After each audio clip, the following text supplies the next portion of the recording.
2019 අවුරුද්දේ සජිත් ප්‍රේමදාස මහතා දුන්නු එක දේශපාලන පොරොන්දුවක් හරහා දශක ගණනාවක් තිස්සේ අපේ රටේ ක්‍රියාත්මක වුණු කෘෂිකාර්මික සහනාධාර ක්‍රමය ඇත්තම වියදම එහෙම නැත්නම් පිරිවැයහෙලි වෙන්නේ කොහොමද?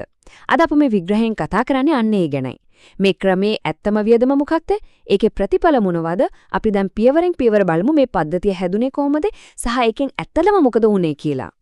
මුලින්ම අපි මේ කතාවට ප්‍රවේශයක් විදිහට මෑතකදී දුන්නු එක දේශපාලන පොරොන්දුවක් දිහා බලමු. ඔයාලට මතක ඇති 2009 ජනාධිපතිවරණ කාලේ සජිත් ප්‍රේමදාස මහතා පොරොන්දුවක් දුන්නා වතුකම්කරුවන්ට ඔවුන් වැඩ කරන තේ වතුවල අයිතිය ලබා දෙනවා කියලා.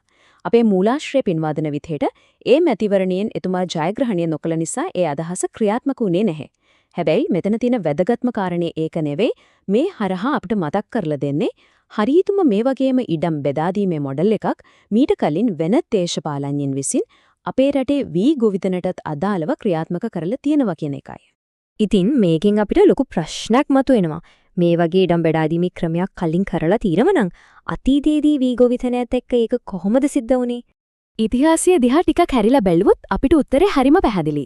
ඉඩම් නැති අයට ඉඩම් කෑලි බෙදලා දෙන මේ ආකෘතිය අපිට අලුත් දෙයක් නෙවෙයි. ඩී.එස්. සේනානායක යුගය පටන් ගත්තු ගල්ඔය ව්‍යාපාරිය, ඊට පස්සේ ආපු දෙවන්ත මහවැලි සංවර්ධන ව්‍යාපාරිය වගේ දේවල් අරහා රටේ ලොකු ජනතාවක් වෙන ප්‍රදේශවලට අරන් ගිහින් පදිංචි කරලා ඔවුන්ට කෘෂිකාර්මික ඉඩම් දුන්නා.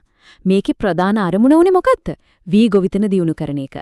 හැබැයි මේ විශ්ලේෂණය පැහැදිලි කරන විදිහට මේ දේවල් කලේ ධනවාදී කියලා කියන රජයන් විසිනුණත් ඒකෙන් බලාපොරොත්තු වෙන ආර්ථික දියුණුව නම් අතරම ඇති වුණේ නැහැ. ඇයි එහෙවුනේ?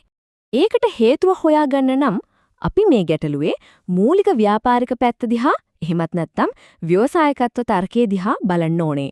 සාමාන්‍යයෙන් සාර්ථක සමාජයක ව්‍යාපාරික ආකෘතියක් වැඩ කරන්නේ කොහොමද?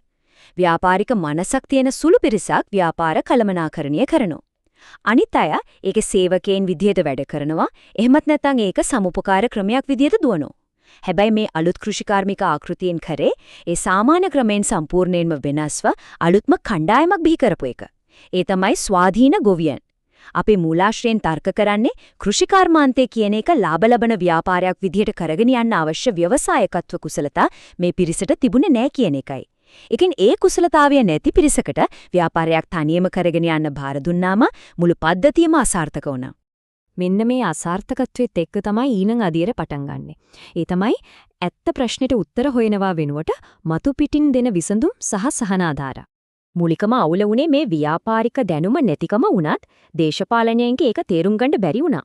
ඒ වෙනුවට යාලා කලේ මතු පිටින් පේන දේවල් වලට පැලැස්තර අලවපු එක විතරයි.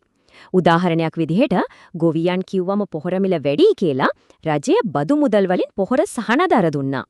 බිත්තර වී හොයාගන්න අමාරුයි කිව්වමත් රජය මැදිහත් වුණා. වාරි මාර්ග පද්ධති හදලා නොමිලේම වතුර දුන්නා. ඒ විතරක්ද වෙළඳපළ මිලට වී ටික විකුණ ගන්න බැරි වුණාම රජය කෙලින්ම මැදිහත් වෙලා පාලන මිලක් පවණීම කළා. මේවා ඔක්කොම ව්‍යුහාත්මක ප්‍රශ්නයකට දුන්නු මතු පිට විසඳුම් විතරයි. දැන් මේකේ තියෙන භයානකම කාරණය මොකද්ද දන්නවද? මේ මතුපිට ප්‍රශ්න විසඳන්න ජීන් හදපු මූල්‍යමය දැල කොච්චර ලොකුද කියන එක. හිතලා බලන්න. වාරි මාර්ග යටිතල පහසුකම්, පිටරටින් ගේන සහල් වලට ගහන බදු, දේශීය සහල් වලට වෙළඳපළ මිලටත් වඩා ගෙවන වැඩි මුදල, අස්වැසුම වගේ දීමනා, ඊට පස්සේ ඡන්ද කාලෙට කපා හරින ගොවිණය. මේ ඔක්කොමකම බර අදින්න කවුද? ඒ රටේ ඉන්න සාමාන්‍ය පුරවැසියන්. ඒ කියන්නේ අනිත් මිනිස්සුන්ගේ බදු මුදල් වලින් තමයි මේ ගොවියන් කියන කණ්ඩායම නඩත්තු කරන්නේ කියලා මේ මූලාශ්‍රයන් පැහැදිලිවම පෙන්වා දෙනවා. මේ දේවල් එක්ක අපි ඊළඟට කතා කරන්න යන කාරණේ ගැන ඔයාලා පුදුම වෙන්න පුළුවන්. ඒ තමයි මේකෙන් ඇති වෙලා තියෙන දැවැන්ත ආර්ථික අසමතුලිතතාවය. අපේ මූලාශ්‍රයේ තියෙන එක උපුටා දැක්වීමක් මේ தত্ত্বය හරිම අපූර්වට විග්‍රහ කරනවා. ඒකේ අහන්නේ මෙහෙම දෙයක්. මේ හැම සහයෝගයක්ම අරගෙන තමන්ගේ නිෂ්පාදන වෙළඳපළ මිලටත් වඩා වැඩි මිලකට විකුණලත් කොවියන් දැන් පොහොසත් වෙලාද? නෑ. ඔවුන් තමයි අදටත් රටේ ඉන්න දුප්පත්ම පිරිස. මේක ඇත්තටම අපිට ලොකු කම්පනයක් ගෙන දෙන කාරණයක් නේද? මෙච්චර විශාල ජාතික ධනයක් වියදම් කරලත් අදටත් බහුතරයක් ගොවියන් ජීවත් වෙන්නේ අස්වැසුම වගේ සුබ සාධන දීමනා මත යැපෙමින්. මේකින් පේන්නේ මේ ක්‍රමය කොච්චර දුරට අසාර්ථකද කියන එකයි. මේක තවත් පැහැදිලි වෙනවා මේ දත්ත දිහා බැලුවම. අපේ රටේ සමස්ත ජනගහනයෙන් 40%ක් විතරම ඉන්නේ කෘෂිකර්මාන්තයේ. ඒ කියන්නේ ඊටමත් විශාල ශ්‍රම බලකායක්.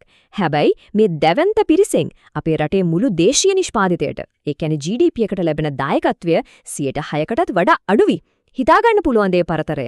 මේ සංඛ්‍යා දෙකෙන් අපිට කෑ ගහලා කියන්නේ මේ ක්‍රමයේ තියෙන අකාර්යක්ෂමතාවය ගැනයි. ඉතින් මේ හැමදේම එක්ක අපි අවසාන ප්‍රශ්නයකට එනවා. අද අපේ මේ විග්‍රහය අවසන් කරන්න කලින් මූලාශ්‍රයෙන් අපි හැමෝටම හිතන්න යොමු කරන ප්‍රබල ප්‍රශ්නයක් තියෙනවා. ඒ තමයි මුළු රටක්ම Tamanගේ මහන්සියෙන් හම්බ කරන මුදල් මේ වගේ අසාර්ථක පද්ධතියක් දිගින් දිගටම නඩත්තු කරන්න වියදම් කර යුතුද?